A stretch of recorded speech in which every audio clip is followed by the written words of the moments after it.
So apparently, during the period of settlement and in these negotiations, quote, this would explain the acceptance of the much criticized argument put forward by General Smuts,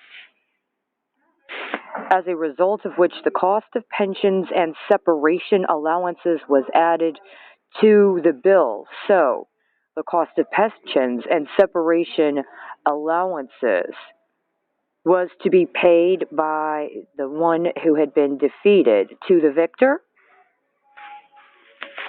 Goes on to say, the course adopted in the peace treaty was, however, unfortunate in several respects. It obscured the justice of the claim and appeared to increase the amount to be paid by a strained interpretation of the criterion agreed upon. It also fostered exaggerated ideas of the amount which would be forthcoming, and therefore encouraged, on the one hand, a degree of pressure on Germany, and on the other, an obstinate resistance on her part, which were destined to prove disastrous to the economic welfare of the world. The degree to which public expectation had been aroused rendered it impossible to set down a sober estimate of the total, and the treaty therefore left the amount of the claim for future settlement, laying down not what Germany was to pay, but what she was to pay for. The satisfactory settlement of the matter was thus unduly postponed. Now, this is after it says in the discussions of Articles 231 and 232 concerning the war guilt clause that, quote, the reparation actually claimed rested upon a clear contractual basis on which even the doubtful inclusion of pensions and separation allowances was definitely founded. Okay, a little later it goes on to talk about this, quote, but the cardinal consideration, after all, is the effect of an international payment of this kind upon the recipients. Broadly speaking, the payment can be made in three ways only: by the transfer of gold, commodities, or services. Gold is in the first place out of the question in connection with so large a liability. There is not enough of it, and if the debtor country procures it from outside, she does so either by immensely stipulated competitive trading in the markets of the world or by borrowing, which not only leaves the real liability undiminished, but, by depreciating the value of her currency, enables her cheaply to meet or even extinguish her internal debt, thus giving her a competitive advantage against her rivals, which they can hardly contemplate with equanimity. Moreover, except to the extent that it may be used to meet other liabilities, such as inter-allied war debts, gold is not wealth unless it is converted into commodities. On the other hand, payment in commodities on the scale required so dislocates the economy of the creditor countries that it is in practice regarded as dumping, and as such is not likely to meet with favor or to be accepted without obstruction in a world given over to economic nationalism.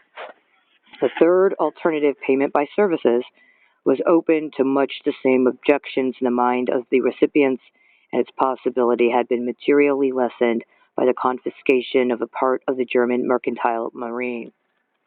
Finally, whichever form the payment takes, while damaging the recipient, it impoverishes the payer, who is therefore not able to continue to purchase the exports of other nations, so that the market of the world is disastrously contracted. It has indeed been argued that an indemnity does not differ in principle from the revenue received from a foreign investment. But this surely overlooks the fact that a foreign investment has the effect of developing production in the country where it is invested.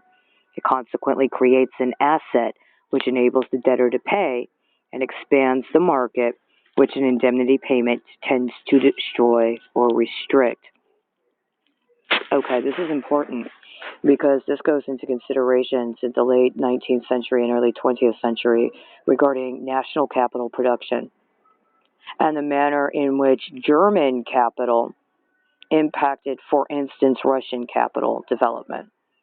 That the terms said with the importation of capital in order to invest in industry, which is necessary for the production of commodities, precluded Russia from developing its own national capital. And this was not limited to Germany, but Germany was a disproportionate influence in the development of Russian national capital. However, what was the relationship between Germany and the United Kingdom prior to the onset of hostilities at the beginning of the 20th century? What have we just learned?